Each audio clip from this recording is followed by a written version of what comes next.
وهو ده طاجن السجق بتاعنا يا جماعه بعد ما طلع من الفرن بالشكل الجميل اللي انتوا شايفينه ده. حاجه بسم الله ما شاء الله. عايزكم تجربوا الطاجن ده وعايزكم تدعوا لي بس.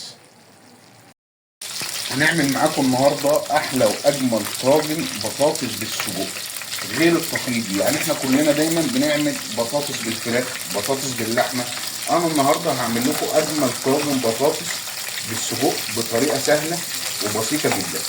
في ناس بتاخد السجق على طول تحطه في البطاطس، انا لا، انا هلسع السجق بتاعي لسعه خفيفه كده وبعد كده نقطعه ونشتغل معاكم في طاجن البطاطس واسهل طاجن بطاطس مع الشيف ابراهيم حسن بالسجق. زي ما انتم شايفين كده احنا حطينا معلقه زيت مع معلقه سمنه بس ناخد السجق لون بس خفيف كده، حاجه خفيفه. طبعا السجق بتاعنا احنا بنحمره او بنلسعه وبنديله لسعه.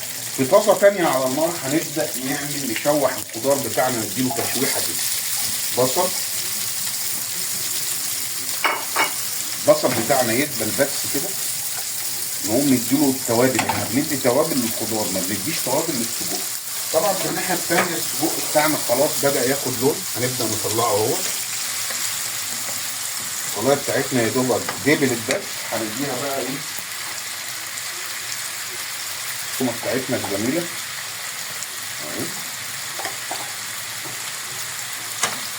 ريحه التومه تطلع معانا هننزل بقيه الخضار بتاعنا وكده الطاجن بتاعنا او طاجن السجق بالبطاطس مش هياخد معانا وقت في الفرن خالص.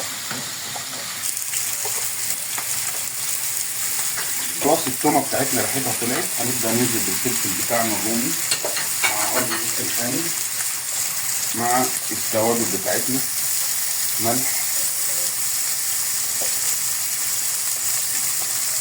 شويه كمون،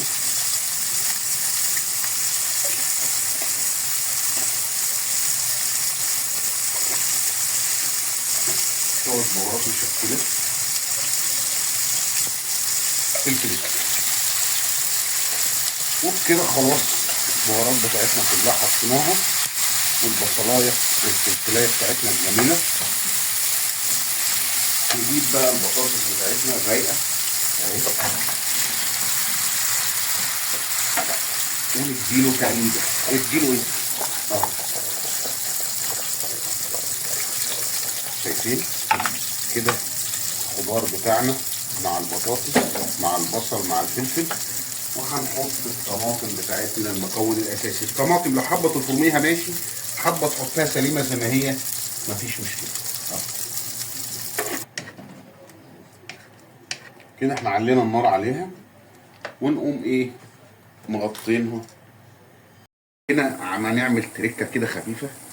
ده الطاجن اللي احنا هننزل بيه بالمكونات بتاعتنا، طاجن السجق بالبطاطس.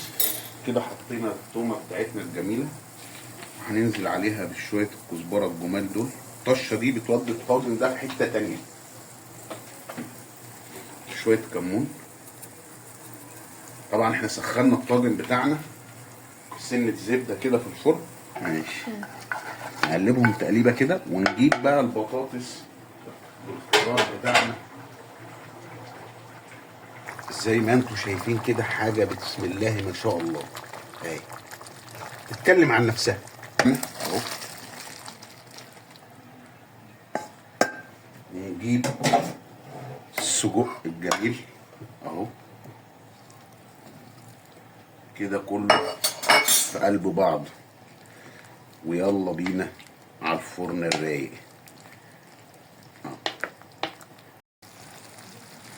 هو ده الشغل الرايق مع الشيف ابراهيم حسن واحد بس. حاجه لا تقاوم، حاجه من الاخر، حاجه بسم الله ما شاء الله. عايزكم تجربوا الطاجن ده وعايزكم تدعوا لي بس.